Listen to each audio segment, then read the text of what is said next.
행복하세요. 오늘 사도행전 15장은 뭐가 기록이 되어 있느냐면 회의.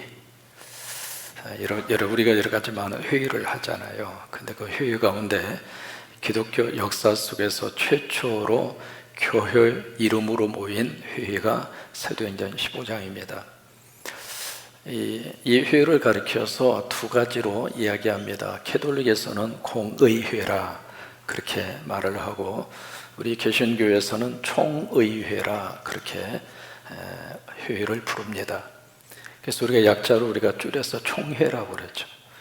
기독교 역사상 최초의 총회가 바로 사도행전 15장에 기록이 되어 있습니다. 그러면 이 총회가 열린 장소가 어디냐면 예루살렘이죠. 예루살렘에서 총회가, 그러니까 기독교 역사의 제1차, 영어로 말하면 제너럴 어셈블이죠. 총회가 예루살렘에서 있었습니다. 그러면 그 총회가 언제 열렸는가? AD 51년에 첫 번째 총회가 열립니다. 이 총회에 참석한 총대가 누구일까? 두 군데 교회에서 대표들을 파송을 해서 이 총회가 열리게 되는데, 여기가 지중해라고 하는 바다죠. 그 다음에 여기가 예루살렘이라고 하는 곳이고, 이쪽으로 좀 올라가서 이쪽에 수리아 지역에 그 유명한 안디옥이라고 하는 교회가 있습니다. 이 두 개 교회에서 총대를 파송합니다. 그래서 예루살렘 교회에서는 누가 총대로 참석하느냐면 사도들. 여러분 사도들 하면 기억나시죠? 예수님으로부터 직접 택함을 받은 12사도, 12사도들이 중심이 됐고, 또 하나 장로들이 총대로 참석을 합니다. 그 다음에 두 번째 총대는 바로 이 수리아 안디옥 지역에서 파송을 받았습니다. 대표적인 사람이 바나바, 그리고 바울, 그리고 몇 사람이 대표자가 돼서 이 첫 번째 1회 총회에 참석을 합니다. 그러면 이 총회에서 다루었던 안건이 무엇인가? 두 가지의 큰 하나의 안건을 다룹니다. 첫째는 구원 문제입니다. 이 구원 문제라고 하는 것은 유대인만 예수 믿고 끝나는 것이 아니라, 특별히 이 안디옥 교회를 중심으로 해서 그쪽 교회는 처음에 해외에서 살고 있는 유대인들이 주축이 됐습니다마는, 시간이 가면서 유대인이 아닌 사람들이 교회로 들어온 겁니다. 여러분, 우리 성광교회 안에 우리 한국 사람뿐만이 아니라 다민족도 와서 예수 믿고 신앙생활할 수 있게 되기로 축복합니다. 그래서 교회가 문을 열어놓은 거예요. 열어서 이 안디옥 교회에 많은 다민족이 들어와서 신앙생활을 하게 되는데, 과연 그 이방인들이 예수 믿고 신앙생활을 하는 사람들에게 과연 유대인의 삶의 원리를 요구할 것인가? 이제 그 문제 때문에 이 총회가 열리게 됐습니다. 두 번째는 이 선교 정책을 앞으로 어떻게 펼쳐갈 것인가? 이 두 가지 문제로 인해서 이 총회를 열리게 됐습니다. 오늘 성경은 이 제1회 이 예루살렘 총회가 무슨 동기에서 이 총회를 개최할 수밖에 없었는가? 그 이유를 1절에서 그렇게 설명을 하고 있습니다. 1절에 보시면 여기 어떤 사람들이 등장을 합니다. 이 어떤 사람들이 어디로 왔느냐면 유대로부터 여기 안디옥 교회를 방문을 하게 되죠. 여러분, 어떤 사람이 어디서 왔는가? 예루살렘에서 왔어요. 이 예루살렘에서 이 안디옥까지, 자 보실까요? 이 거리가 짧은 거리가 아닙니다. 480km입니다. 그러면 굉장히 먼 거리잖아요. 소리 조금만 더 키우실래요? 그러니까 여기서 여기까지 원정을 온 겁니다. 원정을 와서 안디옥 교회에 와서 이 어떤 사람들이, 과연 이 어떤 사람들이 어떤 사람인가? 5절에 보시면은 어떤 사람이 누구라고 하는 것을 밝히고 있습니다. 바리새파 중에서 예수 믿은 사람들. 그러니까 이 어떤 사람들의 그들의 배경을 성경은 뭐라고 말씀을 하시느냐면 바리새파다 이 말이에요. 여러분, 바리새파라고 하는 것은 특별히 율법에 대한 아주 집착을 가지고 있는 사람이 바리새파예요. 예수님 당시에는 파가 그렇게 많았잖아요. 바리새파, 서기관, 사두개파, 쪽파, 대파, 마늘파. 그런데 특별히 이 바리새파 사람들은 그때의 멤버가 약 한 6,000명 정도 됐습니다. 근데 이 사람들은 아주 율법에 대해서 철저히 했던 사람들이거든요. 근데 그 바리새파 중에서 예수 믿고 교회로 들어온 많은 사람들이 있었어요. 그 중에 대표적인 사람이 누구냐면 스데반입니다. 그 다음에 두 번째가 바울입니다. 그리고 세 번째가 니고데모이고, 그 다음에 네 번째가 예수 그리스도에게 무덤을 제공했던 사람 아리마대 요셉. 이 사람들이 다 바리새인들이에요. 그런데 여기 바리새인은 특별히 어떤 문제를 가지고 있는가? 이 사람들이 480km 여기까지 원정을 와서 이 안디옥 교회 교인들을 모아놓고 지금 뭘 하느냐면 뭔가를 지금 가르치고 있습니다. 가르치는데 가르치는 그 내용 자체가 1절에 기록이 되어 있잖아요. 뭐라고 가르치는가 보실까요? 너희가 모세의 법대로 할례를 받지 아니하면 능히 뭘 못 받아요? 구원 못 받는다 이 말이에요. 이것을 지금 안디옥 교회 교인들을 모아놓고 지금 이것을 가르치고 있는 거예요. 여러분, 안디옥 교회에 담임 목사님이 있어요, 없어요? 있어요. 왜냐하면 예루살렘 교회에서 담임 목사님으로 안디옥 교회에 파송받은 사람이 바나바예요. 그 다음에 담임 목사님이 가서 보니까 교회가 너무 부흥이 돼서 혼자 사역하기 힘들어서 우리 교회처럼 부목사님, 통역자, 그렇게 해서 이 바나바, 이 담임 목사님이 여기 5가지 가서 모시고 온 분이 바울이에요. 그러면 이 안디옥 교회에 담임 목사님이 지금 목회를 하고 있는 거예요. 그러면 여러분 교인들은 누구 지도를 받아야 돼요? 담임 목사 지도를 받아요. 우리 성곽교회 교인들은 차상영 목사의 지도를 받으셔야 돼요. 크게 아멘. 왜? 그게 영적 질서예요. 담임 목사의 지도를 받도록 하나님이 이 재단에 목사를 세우시고 성도들을 함께 주님의 뜻 안에서 만나게 하신 거거든요. 그러니까 영적인 지도를 누구를 통해서 받아야 하는가? 담임 목사를 통해서 받아야 돼요. 그럼 안디옥 교회 교인들이라면 누구 지도를 받아야 하는가? 담임 목사로 하나님이 세우신 바나바와 바울의 지도를 받아야 되는데 이 사람들이 지금 누구 지도를 받는가? 어떤 사람들? 예루살렘에서 안디옥까지 온 그 어떤 사람들, 그 사람들의 지금 가르침을 받고 있거든요. 그 사람들의 지금 지도를 받고 있는 거예요. 여러분, 이 지도를 받고 있는 이 자체가 잘 됐을까요? 아니면 뭔가 문제가 있을까요? 문제가 있는 거예요. 여러분, 성경 공부를 하시든 뭘 하든지 간에 담임 목사의 지도를 받고 말씀 공부도 하시고 기도도 하시고 그렇게 하셔야 돼요. 그러니까 이 사람들이 이 안디옥 교회에 뻗어지 목회하는 목회자가 있고 담임 목사가 있는데 이들이 지금 들어와서 뭔가 소수의 그룹을 모아놓고 지금 가르치고 있습니다. 지금 뭘 가르치고 있는가? 가르치는 내용이 1절에 기록이 되어 있잖아요. 뭘 가르치는가? 너희가 모세의 법대로 할례를 받지 아니하면 능히 뭘 못 받아요? 구원 못 받는다. 여러분, 이 가르침이 아주 심각한 문제를 일으키는 가르침이에요. 우리는 어떻게 구원받는가? 예수 믿으면 구원받아요. 다른 것으로 우리가 구원받을 수가 없습니다. 주 예수를 믿으라. 그리하면 너와 내 집이 구원을 받으리라.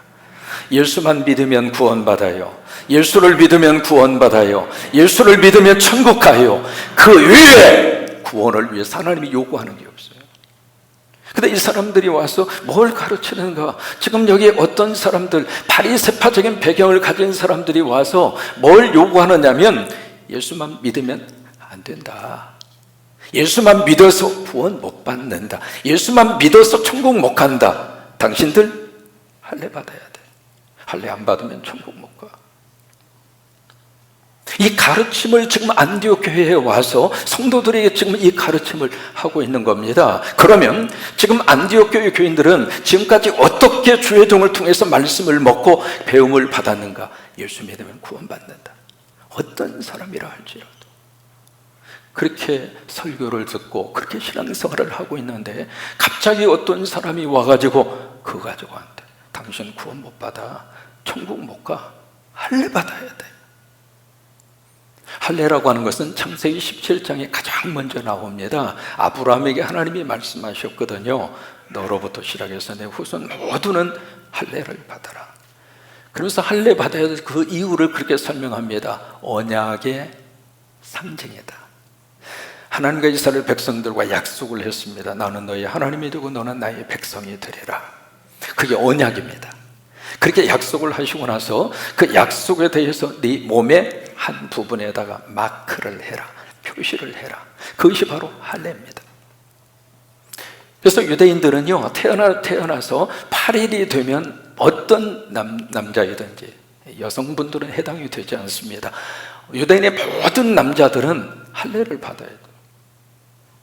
그러니까 맨 처음에 이 할례 문제가 어떤 표시로, 그 표시를 볼 때마다 기억하게 한 거예요. 아, 나는 하나님의 백성이다. 잊어버리지 말으라고. 왜? 사람은 쉽게 잊어버리니까 신체의 어느 한 부분에다가 표시를 해놓고 그 표시를 볼 때마다, 그렇지, 나는 하나님의 백성이지, 나는 하나님이 섬기는 사람이지. 그것을 꼭 잊어버리지 않고 신앙생활을 할 수 있도록 할례를 하라고 해서 시작을 했는데, 나중에 이 할례 문제가 무엇으로 이끌이 되느냐면 바로 유대인이라고 하는 것으로 이끌이 되는 거예요. 다시 말해서 유대인이라면 할례를 받아야 되고, 할례 받은 사람은 유대인이 되고, 그런 말이에요.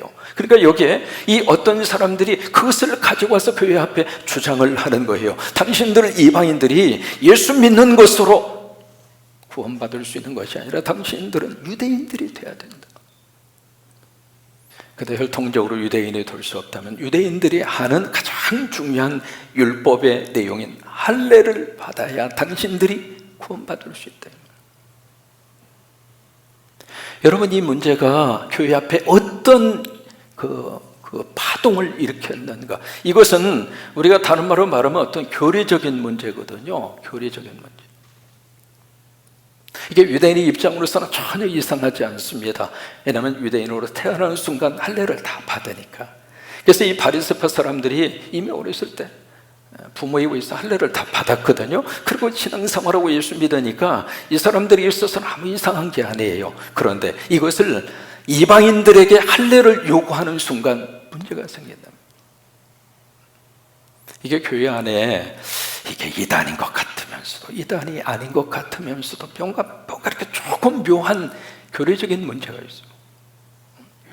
그런 것을 주장하는 사람이 교회 안에 들어오잖아요. 그러면 교회 안에 이게 나중에 시간이 가면 갈수록 복음이 변질됩니다. 한 가지 예를 들겠습니다. 여러분, 귀신파라고 들어보셨죠? 이 귀신파들의 주장하는 것을 보면은요, 그분들도 다 예수 믿어요. 예수 믿어야 구원받는다고. 그러니까 이단은 아니죠. 성서적이죠. 그런데 모든 것을 어떻게 해석하는가? 귀신에다가 갖다 맞추는 거예요. 어떤 영적인 문제도 귀신에게, 그 다음에 어떤 질병의 문제도 귀신에게, 코로나에 걸리면 귀신이 갖다 줬다고 그러고, 감기로 걸려도 귀신이 갖다 줬다고 그러고, 그래서 귀신이 굉장히 화가 나 있어. 모든 것들을 다 귀신에게 다 연관을 지어서, 그것이 귀신파가 주장하는 그런 내용인데, 여러분, 만약에 교리적으로 귀신파를 믿고 있고 귀신파를 신뢰하는 사람이 우리 교회에 오셔서 만약에 그것을 성도들에게 가르친다고 생각해 보세요. 사사건건 모든 것을 귀신으로 해석하는 거예요. 그러면 우리 교회가 건전하게 신앙생활을 할 수 있겠는가?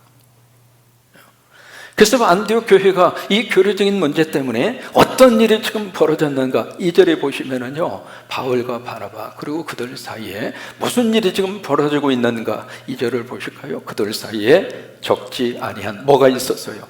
다툼이 있어요. 여러분, 다툼만 있었던 것이 아니라 그 다음에 뭐가 있죠? 변론이 있습니다. 다툼과 변론이 일어나는 거예요. 교리적으로 뭔가 틀리면 서로 논쟁을 할 수 있습니다. 변론은 할 수 있죠. 어느 것이 옳은가? 변론은 할 수 있는데, 변론과 더불어서 그 다음에 뭐가 따라오는가? 다툼이 따라와요. 왜 그럴까요? 여러분, 교리적으로 다르잖아요. 그러면 감정이 상합니다. 감정이 상하면 교회 안에서 서로 다투게 되어 있어요. 그래서 이 교회 안에서 교리적인 문제로 어떤 문제가 대두가 되면 그 교회의 분위기 자체가 심각해집니다. 그래서 교리 문제는요, 교회 안에서 다룰 문제가 아닙니다. 교리 문제는 어디서 다뤄야 하는가? 총회에서 다뤄야 돼요.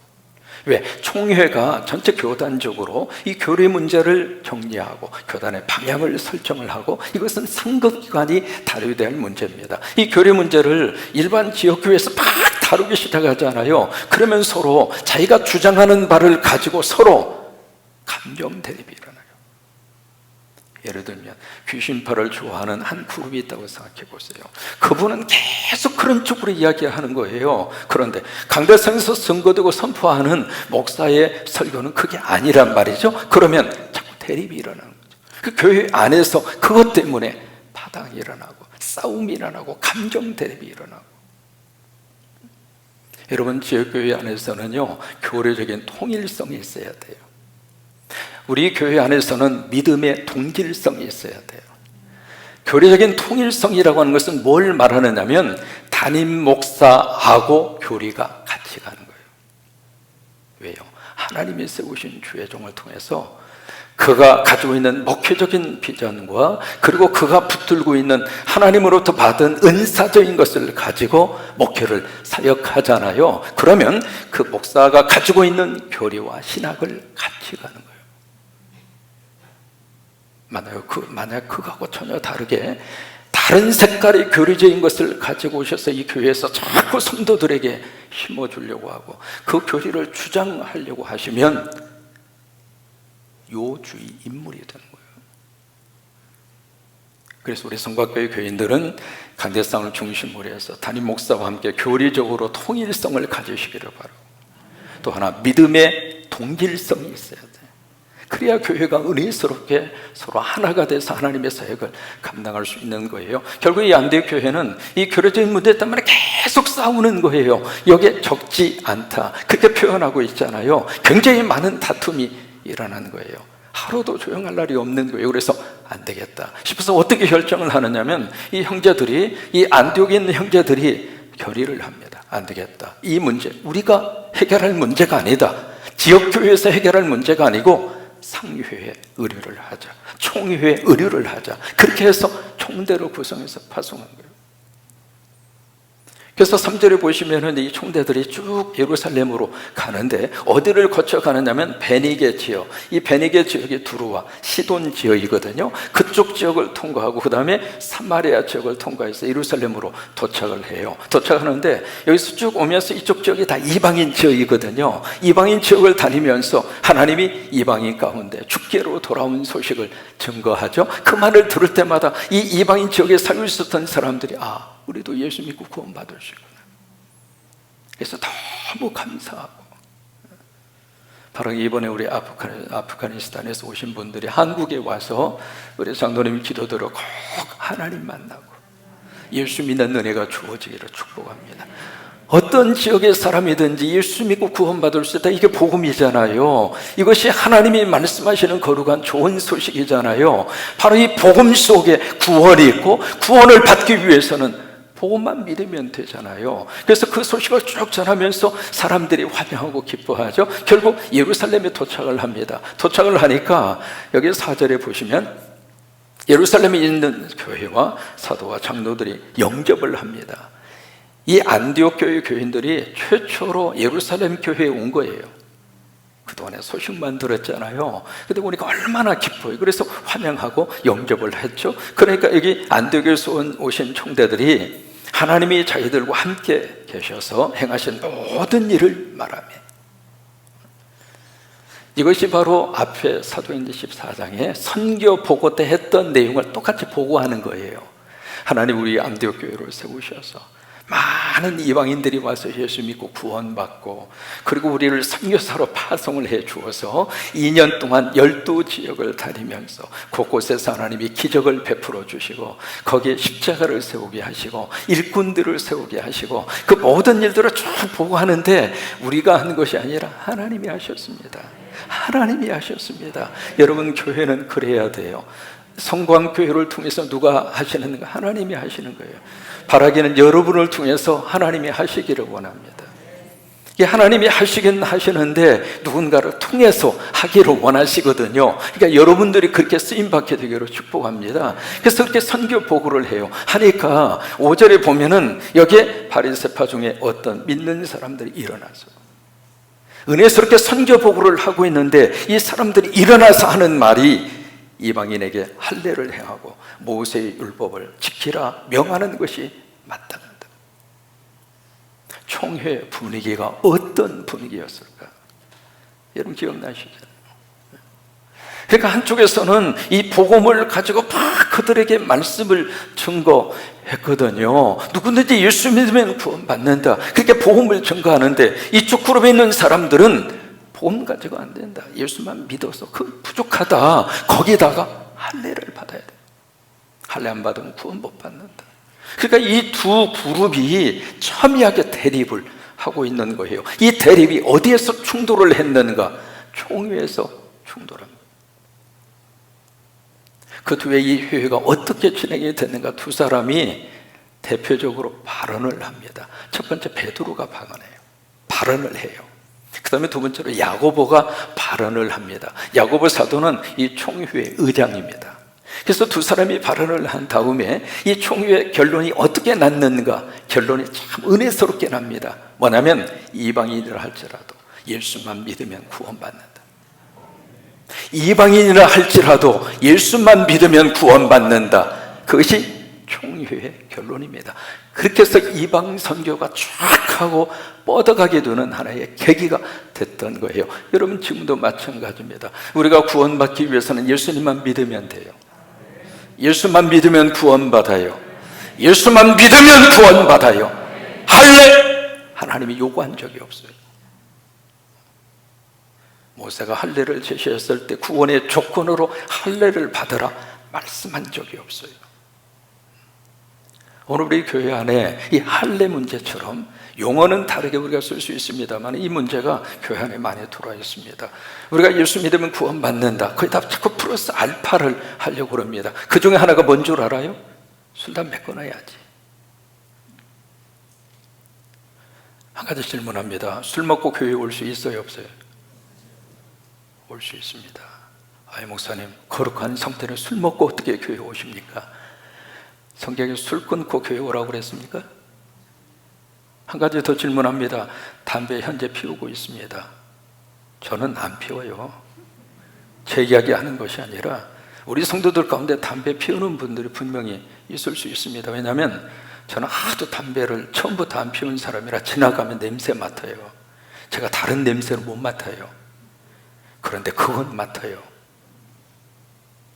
그러면 담배 냄새가 나면 그때마다 딱 서서 신앙생활 제대로 하십니까 지금? 목사가 그렇게 말하는 게 성서적일까요? 아니면 눈 감고 다음에는 2대만 피우고 오세요. 다음에는 오실 때 깊이 집어넣고 오세요. 왜냐하면 너무나 가볍게 넣어가지고 안녕하세요 인사하는데 담배값이 톡 떨어진 거예요. 그러면 그 사람도 뭐 안 하고 나도 뭐 안 하고. 이게 우리 한국교회 안에 이 할례적인 문제, 다른 용어로 말할 수 있는 그런 문제들이 구원에 앞서서 앞에다가 조건을 거는 거예요. 성경이 그것을 요구하는가? 그렇지 않아요. 여러분 담배 피우시고 술 마신다 할지라도 예수 믿으면 구원받아요. 아, 목사님 자유를 주셔서 감사합니다. 이제부터 마음대로 하겠습니다. 그 문제를 말씀드리는 게 아닙니다.